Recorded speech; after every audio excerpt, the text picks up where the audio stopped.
nós vamos estar falando isso, exatamente isso, apresentação dos resultados da medição. E eu vou começar esse assunto fazendo um desafio aí para vocês. Vocês já ouviram falar da muralha da China, né? Sim. A muralha da China, ela foi construída aí há 500 antes de Cristo, né? O início da construção dela, né? Então é muito antiga mesmo, né? Passou por várias reformas, tal. Ela tem ao todo 21 mil quilômetros de extensão, né? E aí a pergunta que eu faço para vocês, né? Qual que é a altura dessa muralha da China? Vocês sabem? Fazem ideia? Tenho noção não. Elisângela, tem noção de como é que é a muralha da China? Não. Não, né? Então vai ser uma coisa a mais, né? Então, a muralha da China, né? Ela tem aí aproximadamente 7 metros de altura, né? Só que, assim, durante toda a sua extensão, imagina 21 mil quilômetros de extensão, né? Ela não tem essa medida 7 metros em todos esses 21 mil quilômetros, né? Então, se alguém fizesse uma pergunta dessa, qual que é a altura da muralha da China, a gente ficaria aí numa situação meio complicada, né? Porque isso varia, né? Dependendo do local que você tá fazendo essa medição, né? E aí vem a pergunta, né? Quando a gente começa a entrar nessa questão de metodologia, qual que seria uma resposta honesta para uma pergunta dessa, né?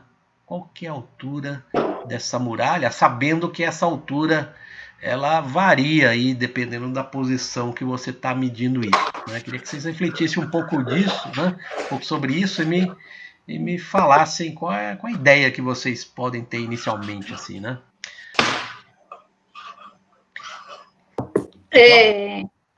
Pode falar, Elisa. É que assim, como ela tem essa extensão ondulada, né? Uhum.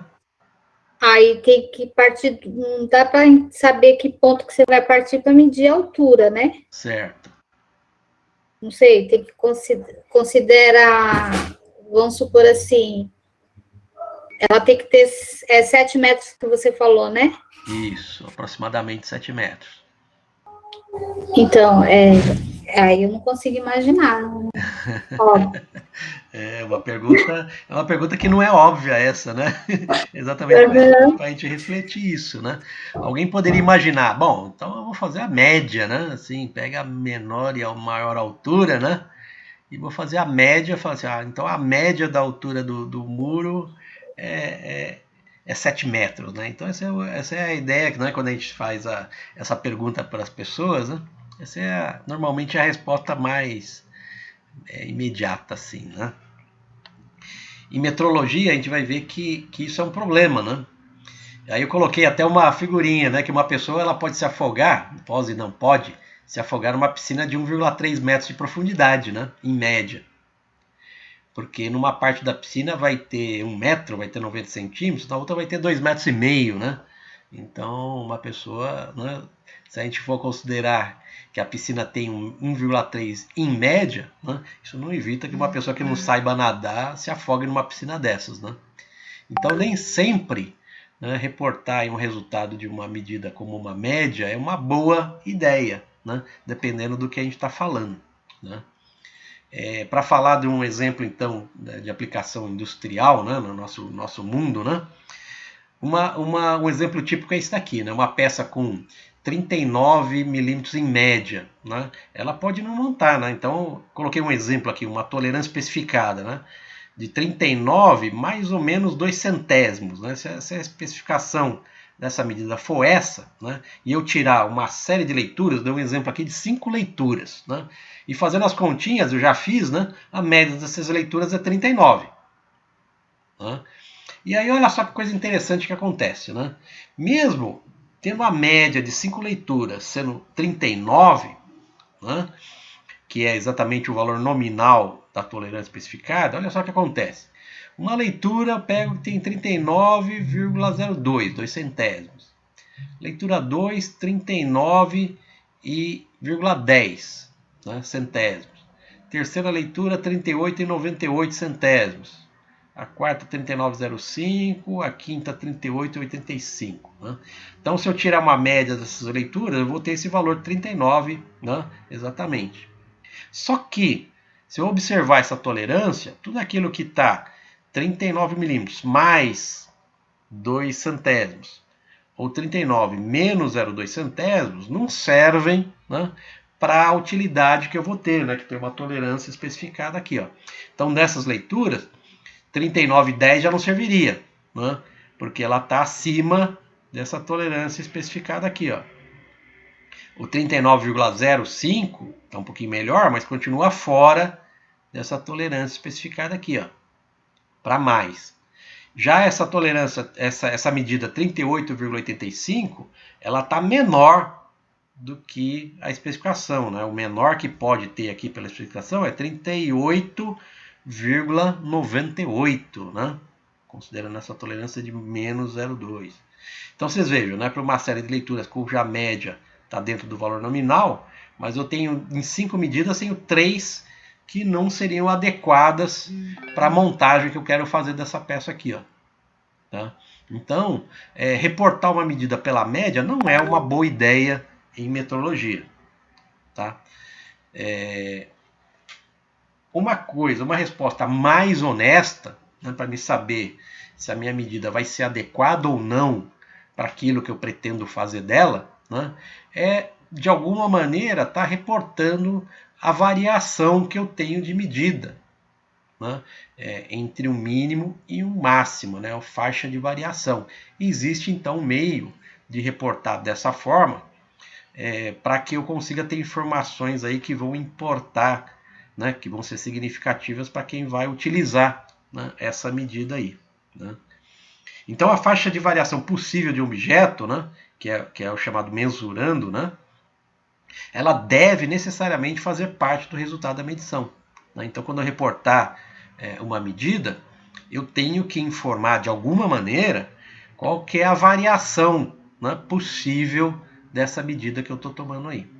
Tá? Então esse é o primeiro conceito importante aí que a gente precisa gravar. Vamos em frente aí. Tudo bem, pessoal? Vocês perceberam essa questão por enquanto? Sim. Legal. Então vamos revisar um pouco, né, os conceitos de erros e incertezas, porque eles são fundamentais para isso que a gente vai estar abordando com vocês aí. Ó. Vocês estão lembrados que a gente fez uma simulação aqui, né? A gente falou, ó, se eu tivesse isso, a gente faz presencialmente, né? Quando a gente está presencial, né?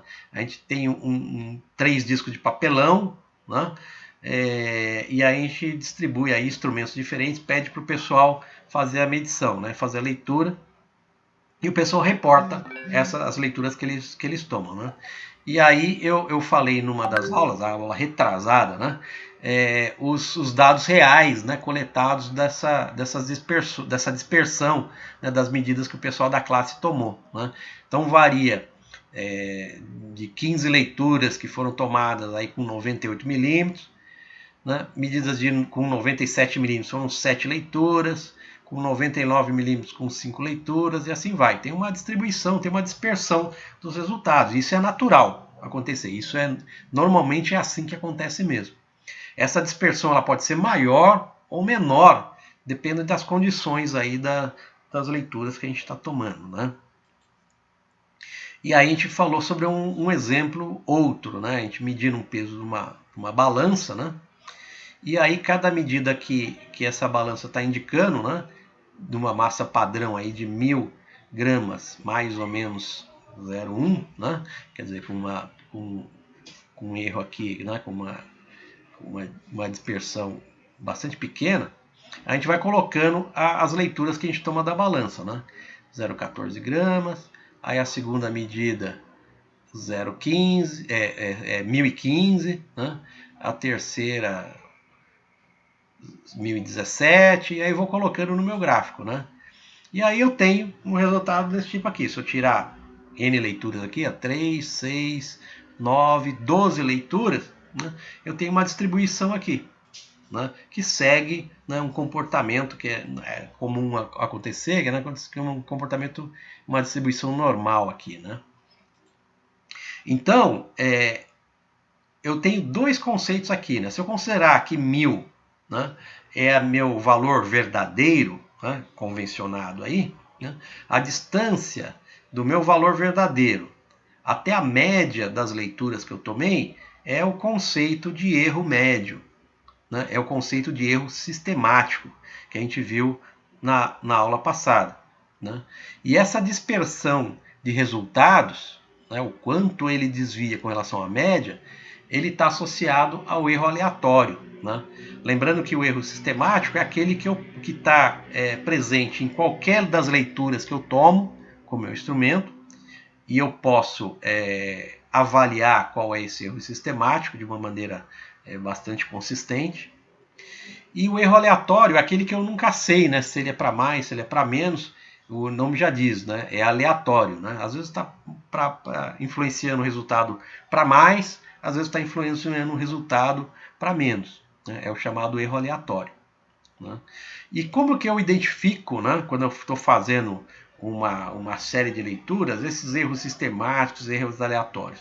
Isso normalmente é feito durante um processo de calibração do instrumento. Esse processo de calibração, então, eu pego o instrumento, então, e faço medições com relação a uma medida conhecida, né, que é o chamado padrão de medidas, e eu comparo o resultado da minha leitura com esse padrão dessa medida que eu estou utilizando como referência aí, ó, que eu vou considerar como valor verdadeiro.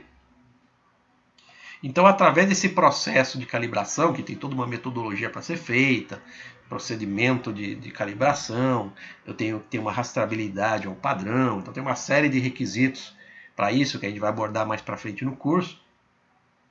Mas seguindo esse processo todo, eu consigo, né, avaliar qual é o erro sistemático e o erro aleatório do meu instrumento, né, comparando então com o valor verdadeiro, né, que eu sei de antemão, que é o valor dos padrões que eu utilizo durante a calibração. Tá bom? Só que aí acontece o seguinte, né? Tá legal, né? Na prática, né? Eu tenho um instrumento que eu tô, né, na minha empresa, né, que eu tenho que fazer uma medição, né, com esse instrumento. Essa medição que eu vou fazer não é num laboratório, né? Não tem um padrão ali que eu vou comparar, então cada medida, isso é um negócio inexequível aí, né? Então, na prática, o que acontece? Né? Quando eu vou fazer uma medição, eu não conheço, né, de antemão qual é esse valor verdadeiro, né? Que esse valor verdadeiro seria um valor aí estimado do padrão, né, que eu estou utilizando como uma referência aí. Mas se eu estou fazendo uma medição, né, uma medição de um objeto aí, eu não sei de antemão qual é o valor verdadeiro do objeto que eu estou medindo, certo? Então já invalida essa questão aqui, ó, né? Se eu não conheço o valor verdadeiro, eu não consigo estimar de antemão qual é o erro sistemático, qual é o erro aleatório, certo? E aí, como é que eu faço aí? Né? Se eu não consigo, né, conhecer durante a medição qual é o erro, né, contido nesse resultado, né, existe uma parcela de dúvida, né, sobre qual é o valor real. Né? E essa dúvida sempre estará presente em qualquer medição efetuada, né, se eu não conhecer qual é o valor real, né, da medida. Né? E é isso que acontece na prática. Exatamente essa incerteza, essa parcela de dúvida sobre se o valor, qual é o valor real, né, da medida, que é a chamada incerteza de medição. Né? É a dúvida associada a uma medição. Então, sempre que eu faço uma medida, né, eu tenho uma dúvida, né, se aquele valor que eu estou lendo, né, representa ou não o valor real. E esse valor real vai depender, então, dos erros que esse meu instrumento aí vai imitar, que vai existir ali na medição. Né? Isso foi o que a gente falou então na aula passada. Essa incerteza, né, é um parâmetro probabilístico, né? Existe uma probabilidade, né, associada a esse resultado de medição. E essa incerteza caracteriza a faixa de valores onde eu espero, né, encontrar o valor verdadeiro desse objeto que eu estou medindo, esse mensurando, né, com um determinado grau de confiança. Isso aqui é um conceito estatístico. Né? Então, por exemplo, se eu tenho uma leitura, né, e eu leio o instrumento, e o instrumento me indica 2,45 gramas para a balança, né, e se eu sei, né, se eu tenho uma incerteza de medição de mais ou menos 0,01, um centésimo de grama, né, que é a minha dúvida, né, da qual é a exatidão dessa indicação que eu tenho, com 95,44% de grau de confiança, né, que essa é a probabilidade dessa incerteza. eu vou dizer o seguinte, né? Eu posso interpretar isso aqui da seguinte forma. Bom, se a minha indicação é 2,45, né, o resultado real, né, que eu posso ter dessa leitura pode ser entre 2,44, que é 2,45 menos 1 centésimo, ou pode ser 2,46, ou seja, a indicação 2,45 mais 1 centésimo, que é a minha certeza. E aí existe uma distribuição normal, né? O meu valor real ele vai estar situado entre esses dois valores extremos aqui, sendo que os valores, quanto mais central ele tiver desse valor de indicação, maior a probabilidade desse valor estar representando o valor real. Né? Quanto mais longe desse valor, né, menor a probabilidade desse, né, do valor real estar caindo dentro desse intervalo aqui. Ó. Então essa aqui é a interpretação da leitura com a sua incerteza. Vocês entenderam? Tá claro esse conceito de incerteza para vocês? Sim. Beleza. Em outras palavras, né, dizendo isso aqui de outro jeito, né, existe 95,44% de probabilidade que o valor real dessa leitura esteja entre 2,44 e 2,46 gramas. É isso que quer dizer essa indicação aqui. Ó. Tá bom? Legal, então como eu falei, é uma questão probabilística aqui. Ó, tá? E aí, como é que eu avalio se isso é bom, se isso é ruim, né? Como é que eu faço esse entendimento aqui? Né? Então, assim, ó, toda a medida que eu vou tomar na indústria, né, no caso real aí, eu tenho uma tolerância da grandeza. Essa tolerância de grandeza é definida pelas especificações da medida que eu vou estar lendo aí. Né? Uma verdade é o seguinte: quanto menor a minha incerteza de medição com relação a tolerâncias da medida que eu da grandeza que eu estou medindo, melhor e mais confiável vai ser a minha medição. Tá? Então, nesse exemplo aqui, se eu tenho uma tolerância de 25,3, mais ou menos 2 décimos de milímetro, tá? Uma incerteza de medição de 1 centésimo é bastante pequena com relação aqui a essa tolerância de 2 décimos. Né? Estou falando aqui de 10 vezes melhor. Né? Então, a incerteza de medida ela é relativamente pequena, né? É 10 vezes menor, quando comparado à minha tolerância de medida. Né? E é esse tipo de análise que eu tenho que fazer, então, para saber se a minha incerteza do meu sistema de medição é adequado ou não para as medidas que eu vou estar tendo que tomar ali na prática ali. Né? São essa dúvida não deve ser suficientemente pequena, né, para ser considerada irrelevante em comparação com as tolerâncias da medida aí. Beleza? Então essa é a análise, né, conceitual que eu tenho que fazer. Eu falei também na encontro passado, né, que esse cálculo de incerteza ele não é tão simples assim. Né? Ele é relativamente complexo, né, dependendo do método que eu utilizo para fazer essa avaliação, mas ele tem que considerar inúmeras fontes de incerteza, né, desde do mensurando, né, do objeto que eu estou medindo, do procedimento de medição que eu estou adotando, né, e dependendo do tipo de medida, né, do tipo de grandeza e do tipo de instrumento que eu estou utilizando, esse procedimento pode ser mais ou menos complexo. Das condições ambientais, né, da variação de temperatura que eu estou utilizando, da habilidade do operador, né, do próprio sistema de medição, às vezes até do fabricante do instrumento. Né? Então são várias as fontes de incerteza. Né?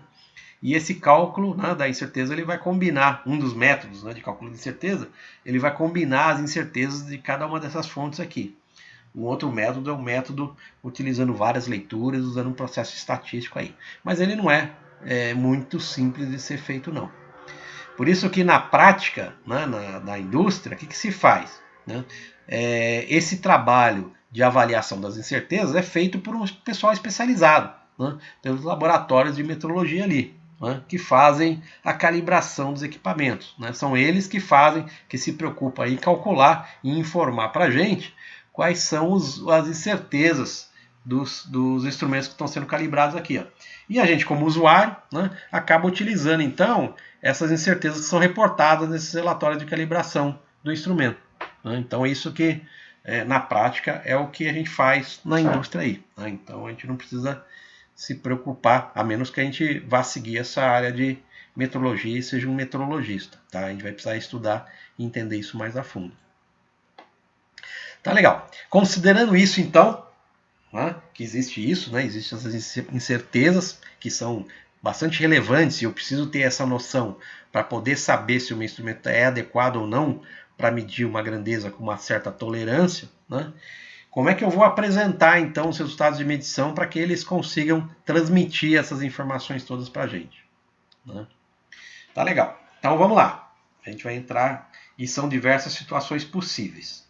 Né? Então, o primeiro conceito que a gente precisa ter em mente é o seguinte, que o resultado de uma medição é uma estimativa do valor do objeto que eu estou tomando. Né? Então, se eu estou falando que existe uma probabilidade envolvida aí, né, então já existe a noção que todo resultado ele não é uma coisa certa, né, sem erro, não existe isso. Um resultado de uma medição é uma estimativa, né, do valor do objeto que eu estou medindo. Então, essa estimativa só é completa, né, se eu apresentar e souber quais são as incertezas associadas a essa estimativa. Né? Então, uma maneira adequada a gente estar reportando um resultado de medida, né, RM, resultado de medida, né, é a indicação, é aquilo que eu vou estar lendo com o meu instrumento, mais ou menos, né, que pode ser para mais ou pode ser para menos, a incerteza de medida. Né? E essa incerteza de medida, como eu falei anteriormente, é o valor que a gente pode conseguir através do relatório de calibração do instrumento de medição. Tranquilo por enquanto, gente? Tranquilo. Legal. Então tá fácil. Vocês lembram que a gente comentou que existem dois tipos de erros, né? Existe o erro sistemático e o erro aleatório. Né? Sendo que o erro sistemático é aquele erro que vai estar afetando cada uma das leituras que eu estou tomando. Né? Então eu consigo conhecer de antemão qual é a tendência, né, do meu instrumento. Né? Se ele tem um erro sistemático, eu consigo saber qual é a tendência para mais ou para menos que o instrumento vai estar me reportando, me indicando, né, para cada leitura que eu faço do instrumento. Então significa o seguinte, que esse erro sistemático que eu conheço, né, eu consigo compensar em cada uma das leituras que eu tenho ali. Ó. Se o instrumento sistematicamente ele está me indicando 0,2 de milímetro a mais, eu consigo, tendo essa informação, eu consigo descontar esse valor em cada uma das leituras que eu tenho. Né? E aí eu vou estar mais próximo do valor real da minha medida. Tá? Então essa é uma outra forma de reportar as unidades de medida. E eu chamo isso de resultado de medida corrigido. Tá?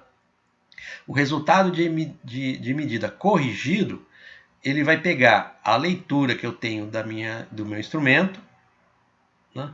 Eu somo com a compensação, né, do erro sistemático, né, que é chamado também de tendência, mais ou menos a minha incerteza de medida. Tá? Tanto os valores do erro sistemático, ou tendência, como o valor da incerteza de medida, esses dois parâmetros, os dois são informados nos meus relatórios de calibração. Tá? Então não é nada, né, que vem do além. Né? São coisas que o metrologista, durante a calibração dos instrumentos, ele vai informar para a gente qual é o valor da tendência que o instrumento tem para mais ou para menos, e vai me informar também qual é a incerteza de medida que foi estimada ali. Tá? Então, se eu quiser, né, reportar o resultado da medida corrigida, eu consigo fazer isso, utilizando esse conceito aqui. Ó. Eu pego a indicação, né, e compenso, né, somando qual é o valor da compensação da tendência. E nos relatórios de calibração, a gente vai ver uns exemplos, né? Ele já indica se essa compensação é para mais ou para menos, né? Então, se for uma compensação para menos, vai indicar lá no relatório, menos tanto, né? E aí eu simplesmente vou somar esse menos tanto aqui, ó. Então vai acabar sendo menos alguma coisa, né? Mais com menos dá menos. Tranquilo, gente? A gente vai ver uns exemplos aí disso. Aqui é um exemplo de um relatório de calibração, né? Então esse relatório de calibração, né? Ele é de um paquímetro, né? Então tem toda uma série de requisitos aqui, né? Para que o relatório de calibração precisa conter, né? Mas vamos aqui ao que interessa, né? Nesse relatório ele vai estar apresentando os valores de referência, né, que são os valores do padrão que ele está adotando ali. Ele vai indicar qual é o valor das leituras, né, que ele vai estar tomando para cada uma dos valores de referência. Ele vai me indicar os valores da tendência, né? Então a tendência é exatamente o erro sistemático, né? Então vocês percebam aqui nesse exemplo aqui, ó, né? O valor de referência é 150 milímetros. Só que o meu instrumento ele vai me ler 149,98. Ou seja, né, esse instrumento aqui, ó, ele para me mostrar o valor real, eu tenho que estar somando 2 centésimos aqui na minha leitura, né? Então, se eu somar 2 centésimos à minha leitura, eu vou ter o valor, meu valor verdadeiro convencionado aqui, ó. No caso, o valor do meu padrão aqui, ó. Deu para entender? Hã? Então, o certificado de calibração ele sempre vai mostrar a tendência do meu instrumento, né? E ele vai indicar também a incerteza, né, que foi estimada aqui, ó, com base em uma metodologia que o laboratório utilizou. Como eu disse para vocês, tem vários métodos diferentes, né? Então, o laboratório, né, seguindo o procedimento, a metodologia que ele adota no laboratório, ele me estima qual que é a incerteza dessa medida, né? E aqui vocês percebam, né, que coisa interessante. A incerteza de medida pode ser maior do que a tendência, né, do que o erro sistemático aqui, ó, né? Então essa incerteza ela está associada aos erros aleatórios, né? Os erros aleatórios eles podem ser maiores e bem maiores do que os erros sistemáticos aí no mesmo instrumento de medida, né? E fator de abrangência, isso aqui é um fator estatístico, né, para me ter 95% de confiança nesses resultados aqui, ó. Tá? Então, é isso, né? Quer dizer, todo certificado de calibração, isso aqui é um exemplo, eu sempre vou ter a indicação dos erros sistemáticos, né, ou tendência, que o meu instrumento está dando, em cada uma das minhas faixas de leitura, e vai me dar os valores de incerteza também para cada faixa de leituras aqui, ó. Tá bom? Isso aqui é incerteza, isso aqui é o erro, né? E aí o que acontece, né? Não é muito difícil, né, a gente encontrar situações em que ou não é interessante, não é conveniente, né, corrigir os erros sistemáticos, ou a gente não tem tempo para isso, né? Então você imagina a gente fazendo uma leitura, tendo que analisar o relatório de calibração e fazer essas contas, e vocês vejam que, né, para cada faixa de leitura eu tenho valores diferentes aqui, ó, né? Puxa vida, então isso às vezes nem sempre isso é prático a gente fazer aí, né, no nosso dia a dia, né? Então é muito comum, né, num ambiente, né, prático aí, né, de aplicação industrial, a gente adotar o que é conhecido como o erro máximo conhecido, né, e adotar isso aí como um valor da incerteza. Esse valor, então, que vai pegar tanto o erro sistemático, né, como o erro aleatório, que é essa linha vermelha aqui, ó, né, se eu pegar os valores mínimos e máximos aqui, né, mais ou menos, ele vai me ter uma estimativa aqui, né, do erro máximo conhecido, e posso considerar isso como uma incerteza, né, do meu do meu sistema de medição aí. Tá? Se eu não quiser fazer a conta em cada uma das faixas de medição do instrumento. Então isso é muito comum. E aí nesse caso, como é que eu faço reporto esse resultado? Né? Então o resultado de medição não corrigido, né, utilizando esse conceito de erro máximo, então lembrando que erro máximo é a tendência, né, mais a incerteza de medição, é o erro sistemático mais o componente do erro aleatório. Então, o resultado da minha medição vai ser a indicação mais ou menos esse erro máximo. Né? Esses valores aqui são encontrados no meu relatório de calibração. Né? Então, é uma simplificação da representação anterior lá. Tá? Então, é isso que eu comentei. Né? Eu somo, né, a tendência com a incerteza expandida. Então, nesse caso aqui, 2 centésimos mais 7 centésimos vai ser 9 centésimos, que vai ser o valor que eu vou reportar e o meu erro máximo ali. Aqui são outros exemplos. Isso aqui, puxa vida, não vai dar para enxergar muito bem, né? Mas só para mostrar para vocês, aqui dá para ver. Né? Esse aqui é o valor. Então, esse aqui é um certificado de calibração. Né? Deixa eu ver de que instrumento que é isso aqui, ó.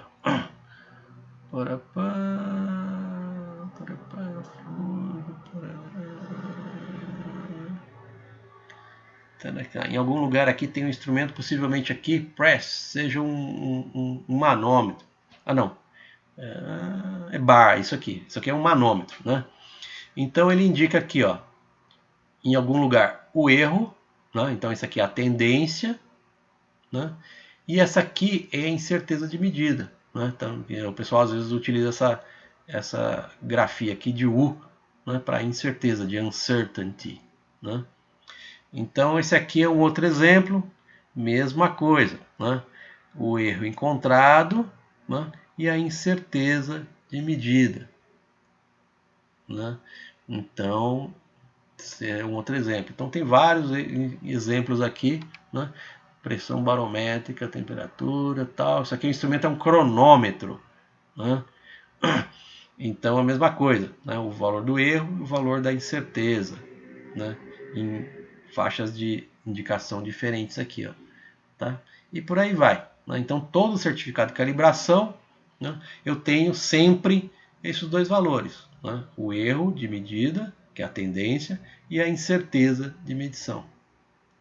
Tranquilo, gente? Né? Em alguns certificados vem até o gráfico, né? Isso aqui é representado de uma maneira gráfica. Tá? Beleza, gente? Tranquilo por enquanto? Beleza, professor. Tá legal. Para avançar um pouquinho mais, né, sobre a questão da grafia do resultado de medição, a gente vai ter que relembrar alguns conceitos que o professor Kleberson falou numa aula passada ali. Ó, né? Uma deles é algarismos significativos. Né? Vocês estão lembrados da questão de algarismos significativos? Então, exemplo, né? 12. Né? 12 tem 2 algarismos significativos. Né? Então, a gente vai lembrar daquelas regras do 0 à esquerda e 0 à direita. Né? 1,2. Quantos algarismos significativos eu tenho aqui? 1. Tem 2 algarismos significativos. Né? Então, assim, a gente só não conta algarismos significativos, né, os zeros à esquerda. Né? Então, sempre que eu tenho zeros à esquerda, eles não contam como algarismo significativo.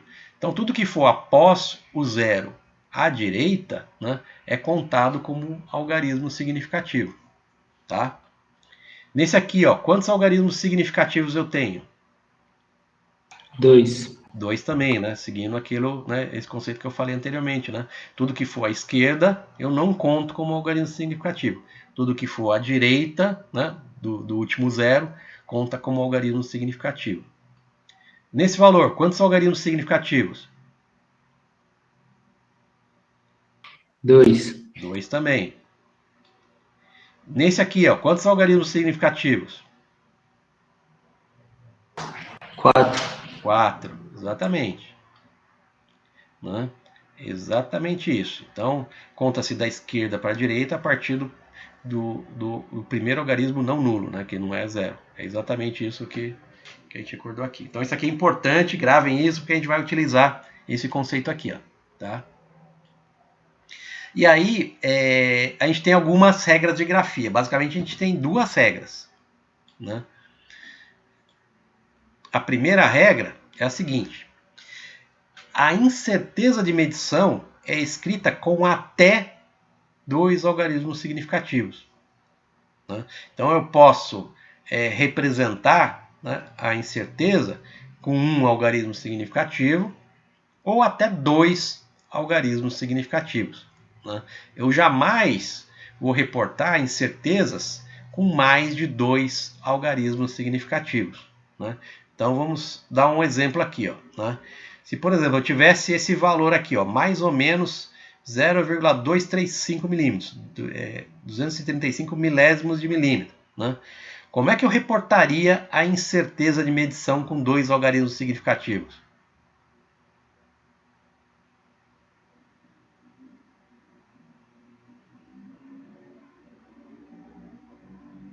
Como eu converto isso para 2 algarismos significativos, gente? Alguém se arrisca? 0,23? 0,23, exatamente. Né? 2 algarismos significativos. E a gente lembra daquelas regras de arredondamento ali que o professor Cleberson comentou com a gente. Né? Esse aqui, ó, né? 0,0235. Como é que eu reportaria a incerteza de medida?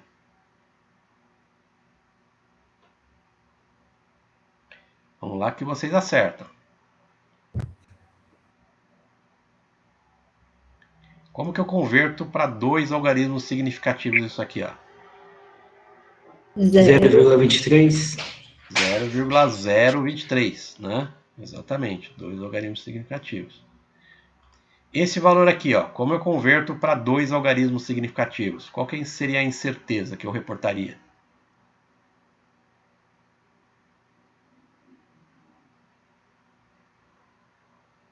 1,2. Exatamente. Incerteza mais ou menos 1,2. Né? 2 algarismos significativos. Então é isso, gente. Né? Simples. Né? A incerteza de medição eu sempre, né, utilizo 2 algarismos. Não coloco mais do que 2. Pode ser 1 ou até 2. Tá bom? Depois a gente vai fazer um exercício prático disso. Tá? E existe uma segunda regra de grafia. Né? Então, a primeira regra, né, é tipo assim, é uma corrida de obstáculos. Primeiro eu passo pela primeira regra, depois de passar pela primeira regra, eu vou para a segunda. O resultado base, né, que é o valor nominal, é escrito com o mesmo número de casas decimais com que é escrita a incerteza de medição. Né? Então, olhando aquele exemplo anterior lá, né, aqui eu tenho essa incerteza com 2 algarismos significativos e 2 casas decimais. Nesse segundo, eu tenho 2 algarismos significativos com 3 casas decimais. Esse aqui eu tenho 2 algarismos significativos com 1 casa decimal. Beleza? Tranquilo, né? Sim ou não? Dúvidas? Sim. Sim, não. Tranquilo. Então vamos ver aqui. Ó. Então, vamos dizer o seguinte, né, que eu tenho o resultado de uma leitura que eu fiz, né, de 25,5 milímetros. Né, e eu tenho uma incerteza de mais ou menos 0,23. Tá? Como é que eu reportaria esse resultado? Né, indicação mais ou menos a incerteza de medida.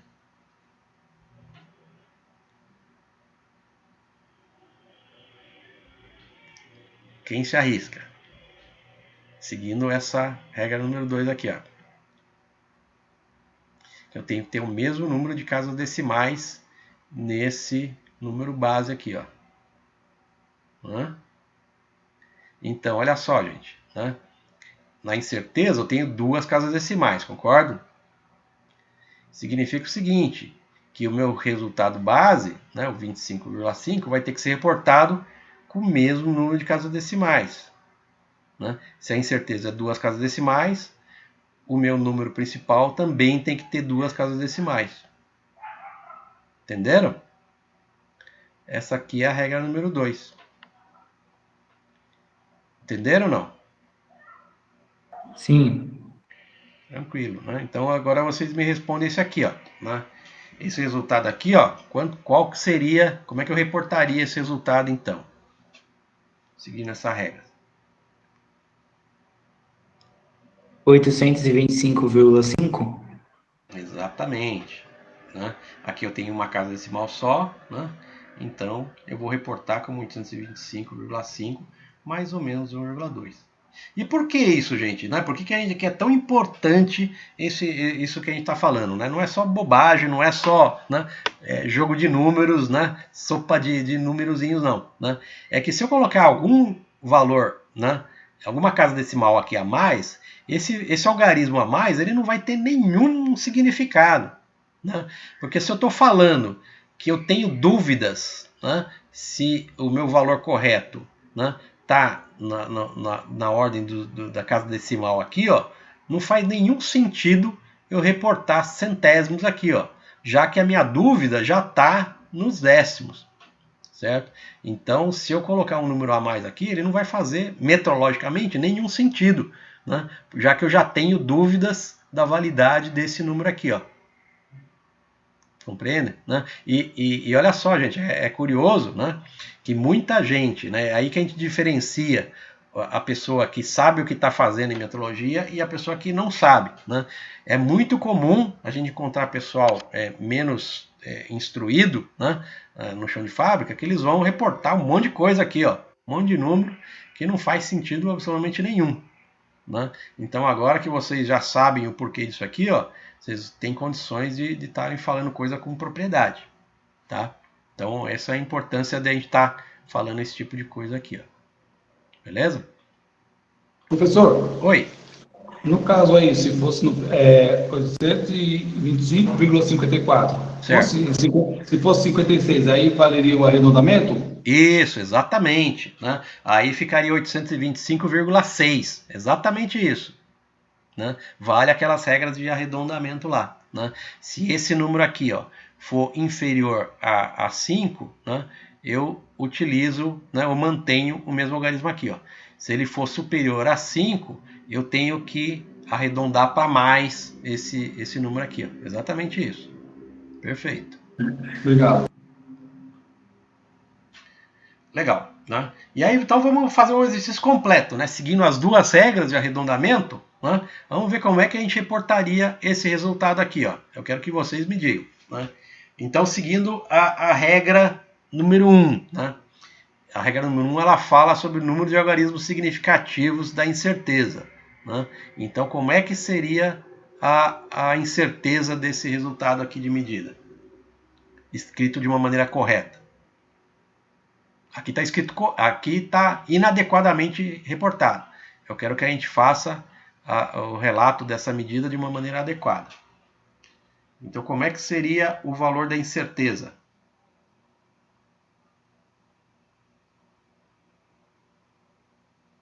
Quem se arrisca?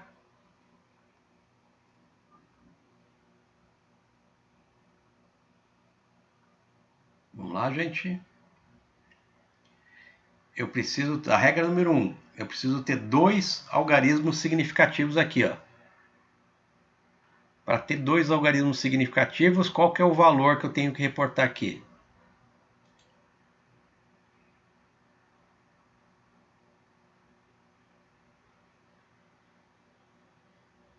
Ninguém se arrisca, gente? Seria 308? Não. Vamos esquecer isso aqui primeiro. Vamos falar primeiramente sobre a incerteza. Né? Qual que seria o valor da incerteza com 2 algarismos significativos?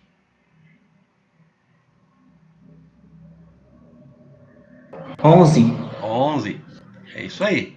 Né? Então, pela primeira regra, o valor da incerteza é 11. Né? Isso aqui são os 2 algarismos significativos.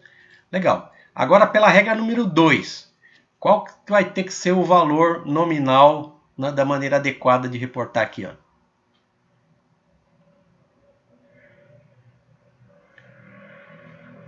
Vocês lembram da segunda regra? A segunda regra é a quantidade de casas decimais que eu tenho na incerteza vai ter que ser exatamente a quantidade de casas decimais que eu tenho no meu número principal aqui, ó. Né? Então, qual que seria o valor aí? 319. 319. Né?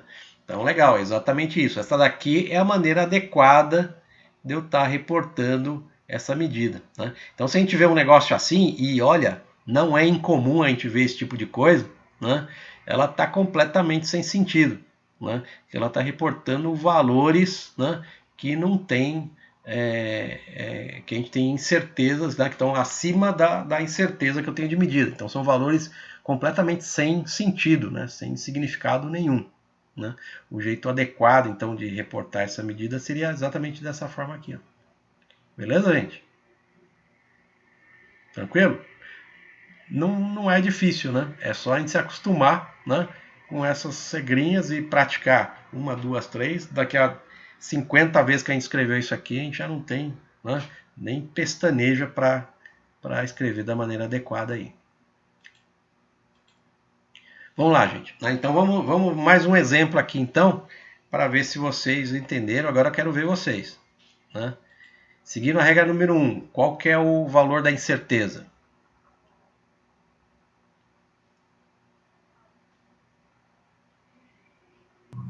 42.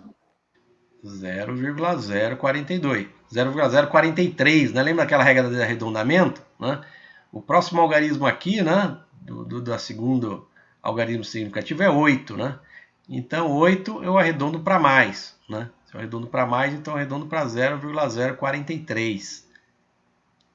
Lembra disso? Né? Beleza, gente? Legal. Beleza. Se eu tenho isso, seguindo a regra número 2, né?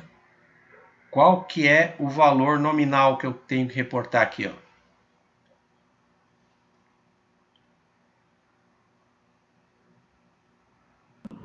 $18,42. Olha só, quantas casas decimais eu tenho aqui, ó? 3. 3 casas decimais, né? Então o nominal tem que ter 3 casas decimais também, né? Essa é a regra número 2. Então quanto que seria o valor aqui, ó? 18,422.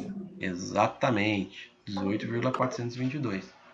Mais ou menos 0,043, que é incerteza. Tranquilo, gente? O professor, Oi. quando você fala assim do zero ali à esquerda, que a gente considera na regra 1. Sim. Os zeros que estão à esquerda não são algarismos significativos. Né? Algarismos significativos, eles vão ser contados a partir do primeiro zero que aparecer aqui, ó. Né? Então, eles contam a partir daqui, ó. 1, 2, e se tiver zeros para frente, eu conto também. Né?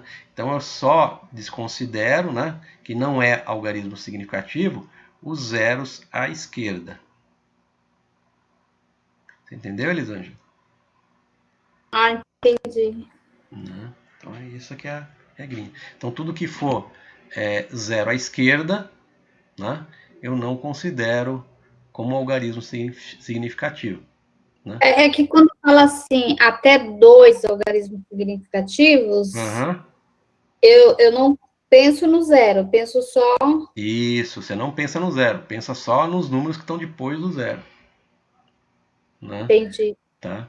Então, até 2, né? Porque, por exemplo, tem laboratórios que não reportam 3 casas decimais, reportam só 2 casas decimais, né? E nesse caso ele não mostraria o 3 aqui, ó, né? E aí tudo bem, né? O meu valor nominal teria que ter o mesmo número de casas decimais aqui, seguindo a regra número 2. Né? Então pode ser, a incerteza ela pode ter até 2 algarismos significativos, como está colocado aqui, ó. Beleza? É só a gente lembrar daquela expressão, né, de zero à esquerda. Pô, o Josézinho é um zero à esquerda, né? O zero à esquerda não vale nada, né? Então é isso aí, algarismo significativo é isso também. Zero à esquerda não vale nada. Né? Bom, é isso aí. Bom, gente, né? Então eu vou colocar uma situação para vocês que é uma situação real, né? Que a gente vai ter que utilizar esses conceitos aqui que a gente discutiu aí até agora, né? Então eu tenho numa indústria, né, alguns eixos navais, né, forjados aqui, né, que estão esperando aqui ser usinados, tal, tudo mais. Né? E aí foi realizada a medição do diâmetro de um eixo naval para fins de manutenção, utilizando-se um paquímetro analógico, né, que a gente vai ver na aula que vem, né, como é que é esse paquímetro analógico e como se faz medição com eles. Esse paquímetro analógico, né, ele tem 150 milímetros de capacidade, ele consegue medir então diâmetros até 150 milímetros. E aí foram encontrados valores, né, foram feitas várias leituras, né, encontrado um valor médio de leituras de 135,40 milímetros. Tá? Legal. Aí, levando-se em consideração os dados dessas leituras e do certificado de calibração abaixo, então eu sei qual é o certificado de calibração. Né? Lembra que o certificado de calibração ele dá os valores de tendência e informa também a incerteza. Né? Relate o resultado corrigido dessa leitura. Né? Então aqui vai juntar todos esses conceitos que a gente falou anteriormente lá. Né? Eu tenho o valor nominal das leituras, né? Eu tenho o meu certificado de calibração, né? em várias faixas de leitura aqui, né? E eu tenho qual é o erro sistemático, né? Ou a tendência para cada uma das faixas de leitura e o valor da incerteza em cada uma das faixas de leitura. Queria que vocês pensassem um pouquinho, né? E tentassem me informar aí qual que é o resultado corrigido dessa leitura aqui, ó.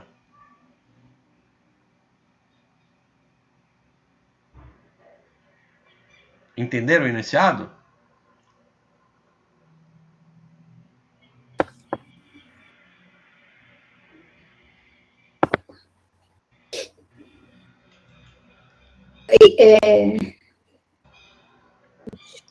Pode falar, Elisa. Que vai ter que olhar nessa tabelinha aqui, que eu não estou enxergando os números, né? Ah, você não está enxergando o número? Quer ver, ó? Ó, aqui as faixas, né? De 0, 20, 50, 100, 131,40 e 150 milímetros. Esses aqui são os valores de referência.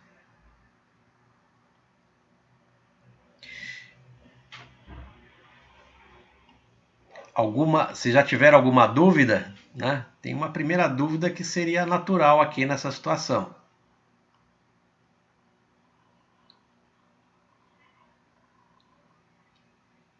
Alguém tem alguma dúvida?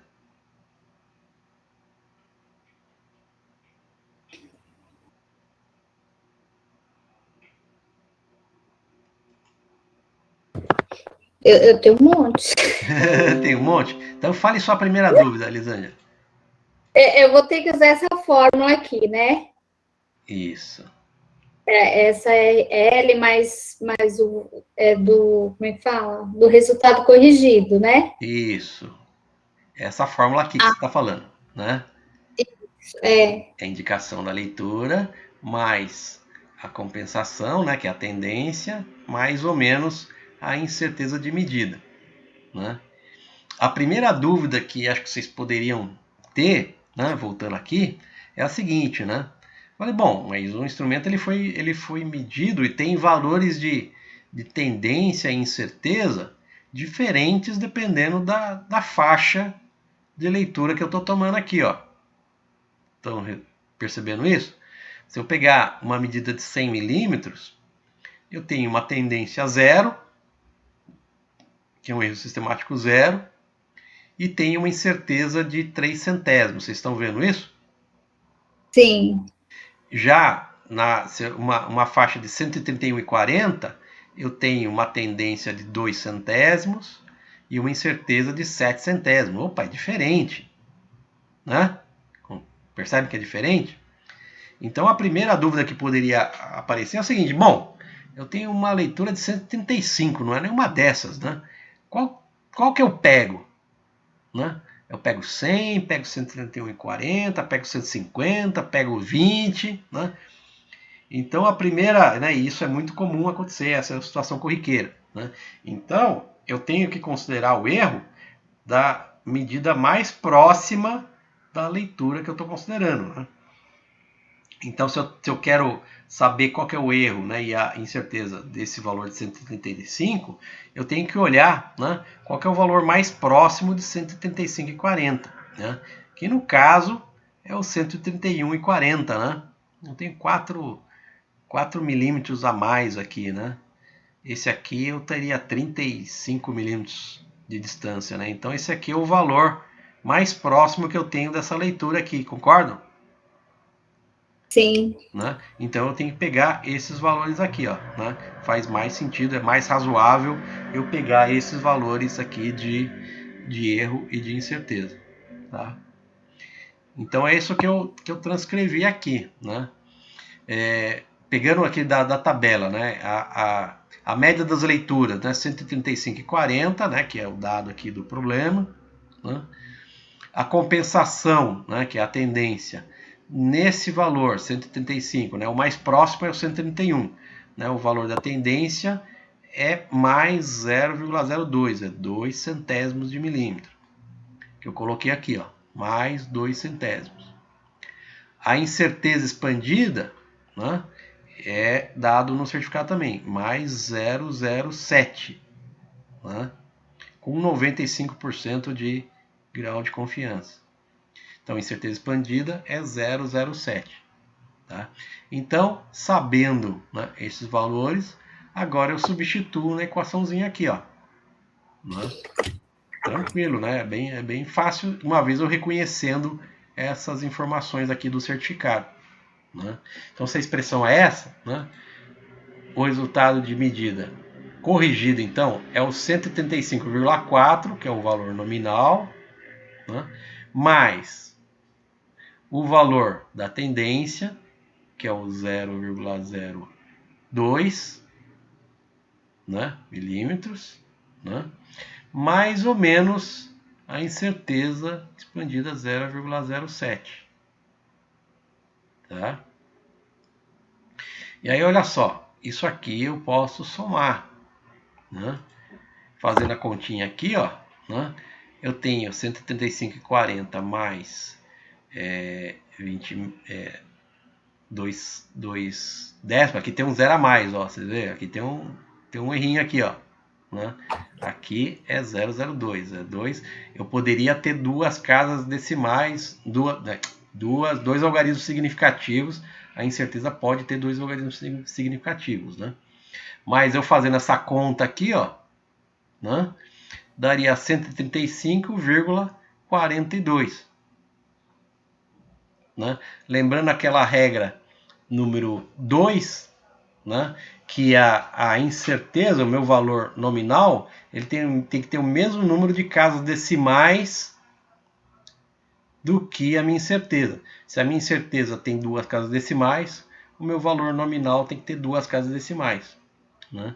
Então, esse resultado corrigido seria 135,42, mais ou menos 0,07, que é a incerteza de medida.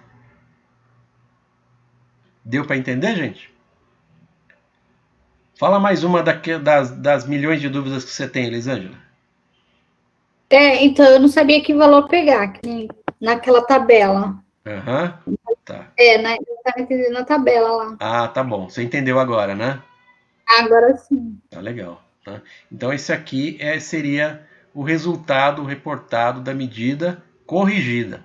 Né? Então, vamos ver como que seria isso aqui, né? Então, vamos colocar uma régua graduada aqui, né? Eu já anotei aqui os valores 135 e 135,5, né? Numa escala aqui, ó, né? Uma escala hipotética aqui, ó, né? Aqui então 135 135,1, 135,2, 135,3, 135,4, 135,5. Tá bom? Tá, gente? Só para vocês entenderem qual que é a divisão de escala aqui, ó. Tá? Então, como é que eu representaria esse valor aqui nessa escala? Né? 135,42 mais ou menos 0,7 milímetros. Então, 135,42 ele estaria situado aqui. Ó. Vamos ver se está mesmo? 135,1, 135,2, 135,3, 135,4, 135,41,42. Concordam? Né? A distância entre um e o outro são 10 tracinhos aqui. Ó, né? Então, esse daqui, cada tracinho desse equivale a 1 centésimo. Né? Então, 135,42 estaria nessa posição aqui. Ó. Concordam? Sim. Beleza. Então, olha só. Significa que o valor real dessa leitura, né, de 135,40, né, ela pode estar, considerando a incerteza, né, entre 135,42 menos 7 centésimos, ou seja, 135,35, né, que é 135,42 menos 0,07, até 135,49, que é o 135,42 mais os 7 centésimos aqui, ó. É só fazendo a continha aqui, ó. Ou seja, então eu tenho 95% de confiança, né, que o valor real dessa leitura de 135,40 esteja situado entre 135,35 e 135,49. Né? Existe uma probabilidade, 95% de probabilidade que o valor real dessa leitura esteja situado nessa faixa aqui, ó, levando em conta a incerteza do meu instrumento. Deu para entender? Sim. Né? Sim. Então, essa que é o entendimento de uma situação real como essa. Então, nesse primeiro caso, a gente fez então a leitura, né? A representação da leitura corrigida. Né? Leitura, resultado corrigido. Né? Vamos ver como é que seria o resultado não corrigido? Né? Essa outra situação. Né? É exatamente o mesmo enunciado, né? O mesmo paquímetro de 150, a mesma leitura, né? O mesmo certificado de calibração, só que agora eu peço o resultado não corrigido dessa leitura. Como é que eu faria esse resultado não corrigido? Né? Então, se eu não quiser, né, por questões práticas, corrigir a tendência, né, eu vou considerar essa outra expressão aqui, né, que é o resultado da medida não corrigido, é a leitura, a média das leituras, mais ou menos o erro máximo. Né? Lembrando que o erro máximo é a soma da tendência com a incerteza expandida naquela faixa de medição que eu estou considerando lá. Né? Então, nesse caso aqui, né, se eu estou considerando essa faixa de 131,40, né, a tendência é 2 centésimos, 0,02, a incerteza é 7 centésimos, 0,07. Então, o erro máximo eu vou aproximar como sendo a soma dos dois. Então, é 0,02 mais 0,07, que é 0,09. Né? E vou utilizar essa expressão aqui, considerando esse erro máximo. Tá claro? Né? Isso para representar se eu não quiser corrigir os valores das tendências ali, do erro sistemático. Né? E vocês percebem que isso faz sentido, né? Porque vocês perceberam naquela tabela que o erro sistemático ele é diferente, né? Dependendo da faixa de leituras que eu tenho. Né? Então, se eu quisesse ser bastante preciosista, né, eu teria que ter esse certificado na mão, né, para saber qual é a correção que eu faço. Né? Dependendo da faixa de leitura, a correção é diferente. Então é muito comum eu fazer esse resultado não corrigido, né? Em que eu somo os dois, né? E falo que o erro máximo está compreendido nisso aqui. Então o resultado de leitura não corrigida seria exatamente esse 135,40, mais ou menos a soma dos dois, né? A soma da tendência com a incerteza de medida naquela faixa de leitura que eu estou considerando ali. Ó, né? Ou seja, o resultado da medida é 135,40 mais ou menos 0,09 milímetros. Esse seria o jeito correto de reportar, então, o resultado de medida não corrigida. Usando a mesma reguinha, né? Vamos ver como é que seria a representação disso. Né? Então, esse resultado nominal, 135,40, ele estaria nessa posição aqui, né? 135,1, 135,2, 135,3, 135,4. Né? Se eu fizer mais ou menos 0,09, então eu subtraio 0,09 e somo 0,09. Eu tenho os valores limites de 135,31 e 135,49. Né? Então significa o seguinte, que o valor real dessa leitura, né, reportada de uma maneira não corrigida, ele vai estar situado entre 135,31 e 135,49. Beleza? Se eu colocar as duas, né, essas duas medidas para a gente comparar, né, a diferença do resultado corrigido do não corrigido, né, eu transcrevi aqui, né, os resultados que a gente obteve ali. Ó. Na primeira situação eu tenho essa, né, variação, e no segundo eu tenho essa daqui. Ó.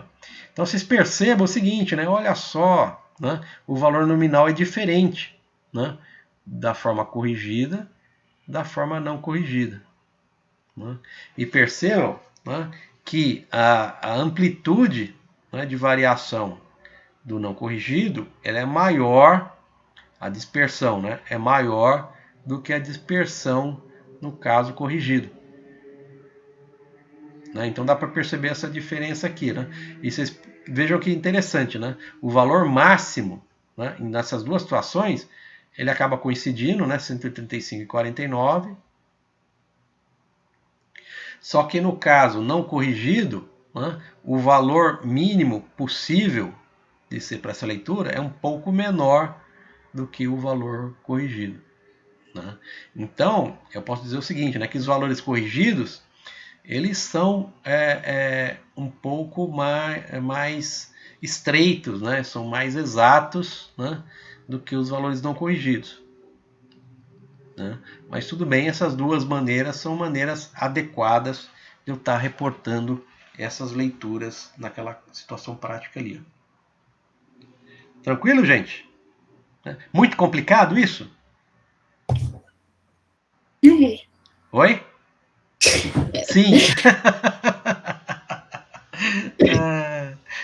É importante, gente, assim, ó, que vocês entendam o conceito, tá? Ele assim, ó, como é muito número, né? Muita coisa assim, a gente pode, né, se assustar, né? Mas não precisa assustar não, né? Que com a prática vocês vão estar se familiarizando, né? Usando de uma maneira mais corriqueira esse negócio, né? Mas é importantíssimo que vocês tenham consciência da importância dessa maneira adequada, né? E a implicação disso, né? Então a gente está reportando de uma maneira adequada os resultados aqui, ó, né? Que não é simplesmente fazer a leitura no instrumento, não. Existe toda essa questão conceitual importante aqui quando você está fazendo uma leitura. Tá? Ô, professor, que nem assim, eu trabalhei em indústria têxtil. Sim. E a gente fazia bobina crua, né? O fio certo. Cru, e ele depois ia para a tinturaria e eles que escolhiam as cores que ia atingir, né? Uhum. Então a gente tinha que ter uma densidade para a cor ficar uniforme, né? Na bobina. Certo. Então a gente fazia essas medidas milimétricas mesmo da bobina, para saber ter a densidade dela, né? Certo. Para não colocar o fio lá na tinturaria. Certo. Então a gente media bobina por bobina, com milímetro, né? Para densidade, e aí tinha lá o limite de densidade, era mais ou menos 10. e se passasse 1 milímetro, já manchava a bobina. Uhum. Eu comparo, aqui a gente pensa em material mais, como é que fala? Metálico, essas coisas, né? Sim. Mas serve Então, também, esse mesmo conceito serve para qualquer coisa que a gente esteja medindo, né? A tolerância da medida da densidade lá, quanto que era que você falou, Elizabeth? Tinha que ser entre 0,35 35 a 45. Ela tinha que estar com essa densidade. Se ela tivesse com 34, já manchava. Aí uma bobina que você manchada, você ia tirar a densidade dela de novo, você percebia que mais de 1 milímetro já danificava o produto, né? Certo. Não dava para... É interessante, né? E aí você veja, né? Qual que é o instrumento que vocês usavam para fazer essa medição de densidade? Era o paquímetro. Paquímetro, era leitura dimensional mesmo, né? Então vocês vejam, né? Você vê, uma pequena variação, né, dava um efeito, né, no processo lá na frente, né? Então você vê a importância de você ter um instrumento que medisse, né, que meça, né, o diâmetro do fio lá, que de tal maneira que o erro, né, da tua medição seja muito pequeno comparado com a tolerância da medida que você tem lá no final, né? Essa é a importância de você saber. Certamente, Elisângela, esse tipo de análise, né, ele foi feita com certeza, assim, né, se for uma empresa, né, imagino que uma empresa séria, né, ela faz esse tipo de análise de tal maneira que quando o instrumento chega, né, para o operador, né, utilizar e fazer as leituras lá, ele não tenha o processo, né, não tenha dúvidas que ele vai fornecer um resultado confiável, né? Então certamente tinha alguém na metrologia ali que fazia toda essa análise que a gente está fazendo aqui agora, né, para saber qual que é a tolerância da medida que eu posso ter, né, quanto de erro que o meu instrumento vai ter, né, e o instrumento não só o novo, né, mas o instrumento usado, né, ele vai se desgastar e tudo mais, né? Então esses instrumentos eles devem ser calibrados, né? E alguém na empresa faz essa análise lá nos bastidores, né? De tal forma que quando ele entrega o instrumento para você, você não vai ter preocupação que o instrumento vai estar medindo coisa errada, né? Vi uma empresa de fora fazer a calibração, trocar os paquinhos, porque a produção era muito alta, né?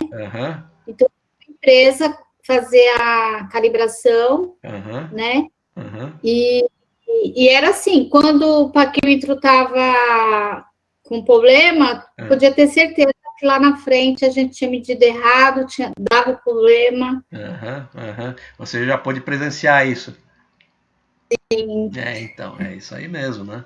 A coisa não é, né? Então, tudo que a gente usa esses conceitos, né, e usa a ciência, né, não é à toa não, né? É que muita gente já estudou isso, né, e já chegou às conclusões aqui de como evitar problema, né? Então, tudo que a gente está falando, pode ter certeza que tem milhões de pessoas que já estudaram isso, né, para a gente chegar aqui agora e estar discutindo esse assunto aqui, ó, né? São todas coisas muito práticas. Eu digo o seguinte, né, que não existe nada mais prático que um bom conceito, né? Se a gente conhece o conceito, a gente entende os porquês das coisas, né? Isso que diferencia alguém que, né, é capaz de evoluir, né, e de tomar decisões e tá fazendo coisas adequadas daquela pessoa que simplesmente um executor, né? Que ele não sabe muito bem o que ele está fazendo, ele só segue aí o que as pessoas falam, né? Mas esse é o nosso objetivo aqui, né? Que vocês conheçam os conceitos. Legal, gente, né? O mesmo tipo de exercício, né, a gente fez com uma outra situação. Eu vou deixar isso aqui para vocês darem uma olhada, né? Isso aqui está no material que está lá no Moodle, né? Mas é exatamente o mesmo conceito, né? Só vou passar com vocês, né? Vou passar bem rapidinho aqui. Se vocês tiverem alguma dúvida. Para sair um pouco da questão dimensional, né, a gente fez um exemplo de um refrigerador, né, medindo temperatura. Né? E aí, nesse enunciado aqui, fala que foram medidos 480 pontos, né, calculado uma média, que é dado aqui, né, em graus Celsius. Né? É calculado uma incerteza expandida, a gente não entra no detalhe aqui como isso aqui foi calculado, mas o valor já é dado absoluto aqui. E é dado um valor de uma tendência, né? A tendência aqui é para menos, né? Menos 0,8 graus. Né? E aí faz o mesmo processo, né? Se pede o resultado corrigido, né? E aí o raciocínio é exatamente o mesmo. Né? A única diferença aqui é que a tendência é negativa, né? Diferente do exercício anterior ali. Ó, né? Então, quando eu uso a equação, né? Eu somo um valor negativo, né? Então, na verdade, eu vou subtrair então esse valor da tendência do valor nominal. Né? Mas o raciocínio é exatamente o mesmo aqui. Ó. Tá bom? Né? Então, e aqui, de novo, eu faço uma representaçãozinha, né, de qual que é a distribuição. Né? Então, vocês percebam uma coisa interessante, né? Que aqui a incerteza de medida, né, é bem grande, né, comparado ao valor nominal. Né? Isso aqui é uma situação, por exemplo, que é meio perigosa. Né? Olha só, eu tomo uma leitura de 5, mas a incerteza da medida não é irrelevante comparado com o valor que eu estou lendo. Né? Essa aqui é a típica situação que vai me dar um botão amarelo ali, amarelo vermelho. Opa, eu posso estar medindo um negócio super errado. Né? Porque você imagina, então na representação aqui, né, eu li 5 graus aqui, né, só que olha a variação que eu posso ter, né, dessa leitura aqui. Ó. Né? Então eu preciso tomar cuidado para saber quanto que é a tolerância, né, do meu processo ali para absorver isso daqui. Ó. Né? Senão eu posso estar levando o gato por lebre. Tá?